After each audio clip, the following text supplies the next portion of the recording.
নমস্কাৰ বন্ধু বান্ধৱীসকল, স্বাগতম জনাইছোঁ মোৰ ইউটিউব চেনেললৈ। আজি আমি কথা পাতিম জনপ্ৰিয় ইউটিউবাৰ ডিম্পু বৰুৱাৰ বিষয়ে। আপোনালোকে ভিডিঅ'টো শেষলৈকে চাই থাকিব। তেনেহ'লে আমি ভিডিঅ'টো আৰম্ভ কৰোঁ। ডিম্পু বৰুৱা হৈছে ভাৰত তথা অসমৰ এজন জনপ্ৰিয় ইউটিউবাৰ। ডিম্পু বৰুৱাই অসমীয়া ভাষাত ভিডিঅ' বনায়।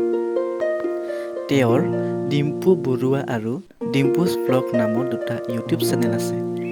ডিম্পু বৰুৱাৰ জন্ম হয় 1995 চনৰ 6 আগষ্ট তাৰিখে। বৰ্তমান তেওঁৰ বয়স 26 বছৰ। ডিম্পু বৰুৱাই ইউটিউব জগতখনলৈ আহিছিল 2017 চনত।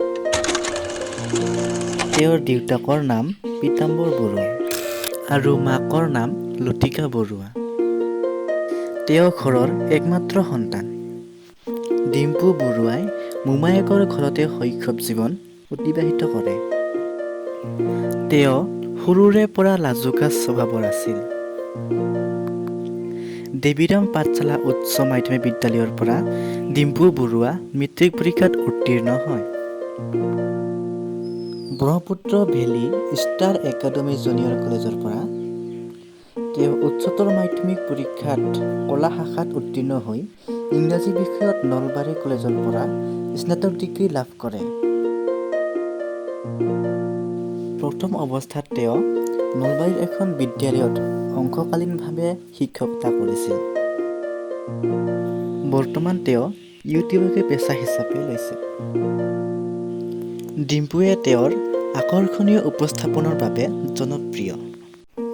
দৈনন্দিন জীৱনৰ সৰু সৰু কথা, অনুপ্ৰেৰণামূলক ব্যক্তিৰ কাৰ্যকলাপ ইত্যাদি খুঁটিনাটি মাৰি দৰ্শকৰ আগত তুলি ধৰিবলৈ চেষ্টা কৰে। লগতে তেওঁ বিভিন্ন ঠাইলৈ গৈ সেই ঠাইৰ লগত পৰিচয় কৰি দিয়াৰ লগতে নানা তথ্য আহৰণ কৰি দৰ্শকৰ আগত তুলি ধৰে। ডিম্পু বৰুৱাই 2020 চনত অসম বানপীড়িতসকলৰ বাবে 43,000 টকা সংগ্ৰহ কৰি গৃহহীন বানপীড়িৰ মাজত বিতৰণ কৰিছিল। আজিৰ ভিডিঅ'টো ইমানেই আছিল। যদি ভিডিঅ'টো ভাল লাগিছে, লাইক, কমেণ্ট, শ্বেয়াৰ আৰু ছাবস্ক্ৰাইব কৰিবলৈ নাপাহৰিব। ধন্যবাদ।